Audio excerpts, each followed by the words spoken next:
ನಮಸ್ಕಾರ ಎಲ್ರಿಗೂ. Welcome back to my YouTube channel.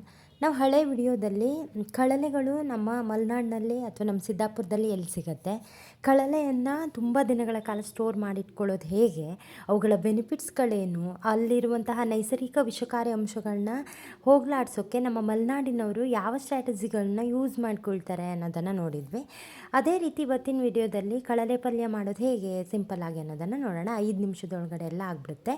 ನೀಟಾಗಿ ಕಳಲೆಯನ್ನು ತೊಳ್ಕೊಂಡು ಬಂದು ಸಿಪ್ಪೆನ ತೆಗೆದು ಈ ರೀತಿ ಸಣ್ಣದಾಗಿ ಹೆಚ್ಚಿಟ್ಕೊಂಡು ಉಪ್ಪಲ್ಲಾದರೂ ನಾವು ನೆನೆಸಿಟ್ಕೊಳ್ಬೋದು, ಅಥವಾ ನೀರಲ್ಲಾದರೂ 3 ದಿನಗಳ ಕಾಲ ನೆನೆ ಹಾಕಿಟ್ಕೊಳ್ಬೇಕಾಗತ್ತೆ. ಈ ರೀತಿ ಉಪ್ಪಲ್ಲಿ ನೆನೆಸಿಟ್ಟಿರುವಂತಹ ಕಳಲೆಯನ್ನು ನಾವು ಪಲ್ಯ ಸಾಂಬಾರು ಮಾಡುವ ಹಿಂದಿನ ದಿನವೇ ಅದನ್ನು ಅಲ್ಲಿಂದ ತೆಗೆದಿಟ್ಟು ನೀರಲ್ಲಿ ನೆನೆ ಹಾಕಿ ಇಟ್ಕೊಳ್ಬೇಕಾಗತ್ತೆ. ಮಾರನೇ ದಿನ ಬೆಳಿಗ್ಗೆ ಅದರಲ್ಲಿರುವಂತಹ ನೀರನ್ನೆಲ್ಲ ಸೋಸಿ ಜಸ್ಟ್ ಕಳಲೆ ಒಂದನ್ನೇ ನಾವು ತೆಗೆದಿಟ್ಕೊಳ್ಬೇಕಾಗತ್ತೆ. ಹಾಗಾದರೆ ಕಳಲೆ ಪಲ್ಯ ಮಾಡೋಕ್ಕೆ ಏನೇನು ಬೇಕು ಅಂದರೆ ಸಿಂಪಲ್ಲಾಗಿ ನಾನಿಲ್ಲಿ ತೊಗೊಂಡಿರೋದು ಬೌಡೆ ಕಾಳು ಅಂತ ನಮ್ಮ ಮಲೆನಾಡಲ್ಲಿ ಕಾಳ್ತಾರೆ, ಅದಕ್ಕೆ ಅಲಸಂದಿ ಅಂತ ಕರೀತಾರೆ. ಈರುಳ್ಳಿ, ಟೊಮೆಟೊ, ಕಳಲೆ, ಉಪ್ಪು, ಅರಿಶಿಣ ಪುಡಿ, ಖಾರದ ಪುಡಿ, ಜೀರಿಗೆ, ಸಾಸಿವೆ, ಹಸಿಮೆಣಸು ಬೇಕಾದ್ರೂ ತೊಗೊಳ್ಬೋದು. ನಾನಿಲ್ಲಿ ತೊಗೊಂಡಿಲ್ಲ. ಬೆಳ್ಳುಳ್ಳಿ, ಉಪ್ಪು ಮತ್ತು ಒಗ್ಗರಣೆಗೆ ಕರಿಬೇವನ್ನು. ಇಷ್ಟೇ ಸಿಂಪಲ್ ಆಗಿ ರೆಸಿಪಿ.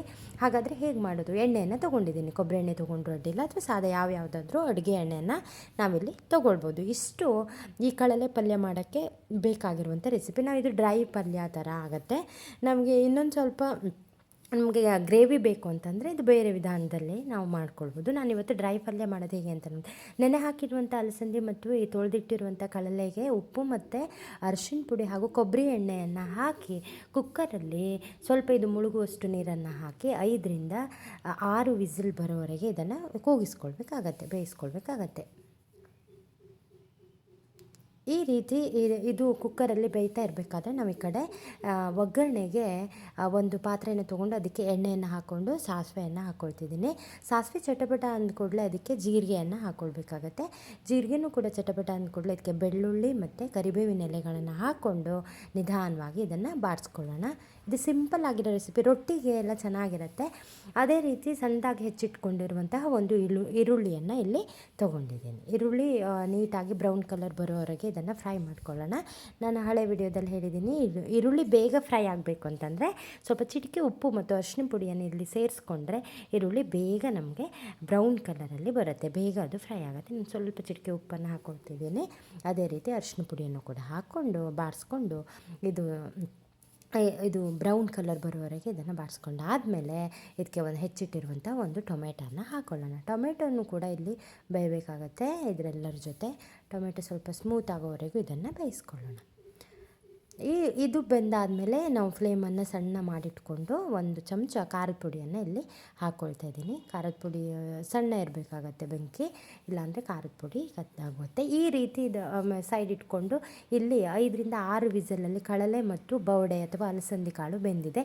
ಈ ಕಳಲೆ ಪಲ್ಯಕ್ಕೆ ನಮ್ಮ ಮಲೆನಾಡಿನಲ್ಲಿ ಬೌಡೆಗಳನ್ನು ಬಳಸ್ತಾರೆ. ಈ ಬೌಡೆಯನ್ನು ಹಾಕಿದವಾಗ ಈ ಕಳಲೆ ರುಚಿ ಚೆನ್ನಾಗಿರುತ್ತೆ. ಇದು ಬೆಂದಿರೋಂಥ ಈ ನೀರನ್ನು ಕೂಡ ನಾವು ಹಾಕ್ಬೋದು, ಯಾಕಂದರೆ ನಾವು ಕಳಲೆಯನ್ನು ಮತ್ತು ಬೌಡೆಯನ್ನು ನೀಟಾಗಿ ತೊಳ್ಕೊಂಡೇ ಅದು ಬೇಯಿಸ್ಕೊಂಡಿರ್ತೀವಿ. ಅದಕ್ಕೋಸ್ಕರ ಈ ನೀರನ್ನು ಹಾಕ್ಕೊಂಡು ಈ ರೀತಿ ಮಿಕ್ಸ್ ಮಾಡಿ, ಬೇಕು ಅಂದರೆ ಸ್ವಲ್ಪ ನೀರನ್ನು ಹಾಕ್ಕೊಂಡು ಬೇಯಿಸ್ಕೊಳ್ಬೇಕಾಗತ್ತೆ ಸಣ್ಣ ಉರಿಯಲ್ಲಿ. ಯಾಕಂದರೆ ಆಲ್ರೆಡಿ ಕಳಲೆ ಬೆಂದಿರುತ್ತೆ, ಜಸ್ಟ್ ಈ ಒಂದು ಎಣ್ಣೆ ಮತ್ತು ಗ್ರೇವಿ ಜೊತೆ ಬೆಂದರೆ ಆಯಿತು. ಈ ರೀತಿ 1-2 ನಿಮಿಷಗಳ ಕಾಲ ಸಣ್ಣ ಉಗಿಯಲ್ಲಿ ಬೆಂದರೆ ಸಾಕು.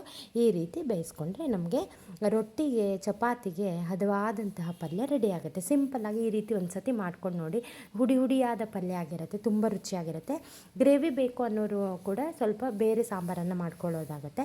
ಅದೇ ರೀತಿ ಅಲಸಂದೆ ಬದಲು ಹೆಸರು ಕಾಳನ್ನು ನಾವು ನೆನೆಸಿಟ್ಟಿರುವಂಥ ಹೆಸರು ಕಾಳನ್ನು ಕೂಡ ಕಳಲೆಗೆ ಹಾಕ್ಕೊಂಡು ಬೇಯಿಸ್ಕೊಂಡಾಗ ಇದ್ರ ರುಚಿ ಇನ್ನೂ ಸಖತ್ತಾಗಿರುತ್ತೆ. ಯಾಕಂದರೆ ಹೆಸರು ಕಾಳು ಸ್ವಲ್ಪ ಜಾಸ್ತಿನೇ ಬೆಂದಿರುತ್ತೆ. ಈ ರೀತಿ ಇದ್ದಾಗ ಅಲಸಂದೆಗಿಂತನೂ ಇದು ಇನ್ನೂ ತುಂಬ ರುಚಿಯಾಗುತ್ತೆ. ಸೇಮ್ ಇದರಲ್ಲಿ ಏನಂತಂದರೆ ನಾನಿಲ್ಲಿ ಖಾರದ ಪುಡಿಯನ್ನು ಬಳಸ್ತಾ ಇಲ್ಲ. ಸೂಜಿ ಮೆಣಸಿನ ಪುಡಿಯನ್ನು ನಾವು ಮನೆಯಲ್ಲೇ ಮಾಡ್ಕೊಂಡಿರುವಂಥ ಗಾಂಧಾರಿ ಮೆಣಸಿನಕಾಯಿ ಪುಡಿಯನ್ನು ಹಾಕ್ಕೊಂಡು ಈ ಸೇಮ್ ಇದರಲ್ಲೇ ಮಾಡಿ ಇಲ್ಲಿ ಗಾಂಧಾರಿ ಮೆಣಸನ್ನು ಹಾಕ್ಕೊಳ್ತಾ ಇದ್ದೀನಿ. ಇದು ರುಚಿ ಚೆನ್ನಾಗಿ ಬರುತ್ತೆ, ಕಲರ್ ಕೂಡ ಇದೇ ರೀತಿ ಬರುತ್ತೆ.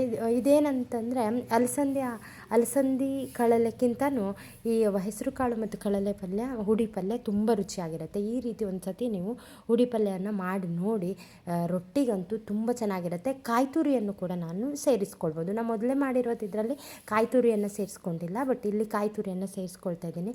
ಕಾಯಿ ತುರಿ ಹಾಕಿದರೆ ತುಂಬ ರುಚಿಯಾಗಿರುತ್ತೆ. ಗ್ರೇವಿ ಬೇಕು ಅಂದರೆ ಇದಕ್ಕೆ ಸ್ವಲ್ಪ ನೀರನ್ನು ಹಾಕ್ಕೊಳ್ಬೋದು.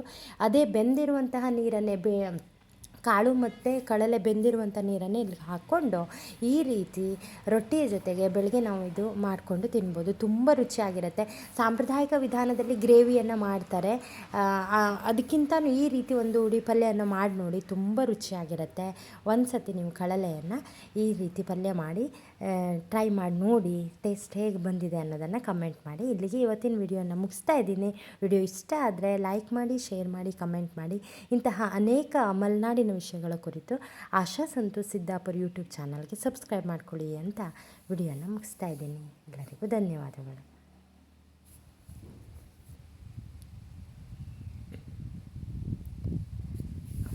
ವರ್ಷಕ್ಕೊಮ್ಮೆ ಆದರೂ ರೊಟ್ಟಿ ಮತ್ತು ಕಡಲೆ ಪಲ್ಯವನ್ನು ತಿನ್ನಲೇಬೇಕಾಗತ್ತೆ. ರುಚಿ ಅಂತೂ ಸೂಪರಾಗಿರುತ್ತೆ.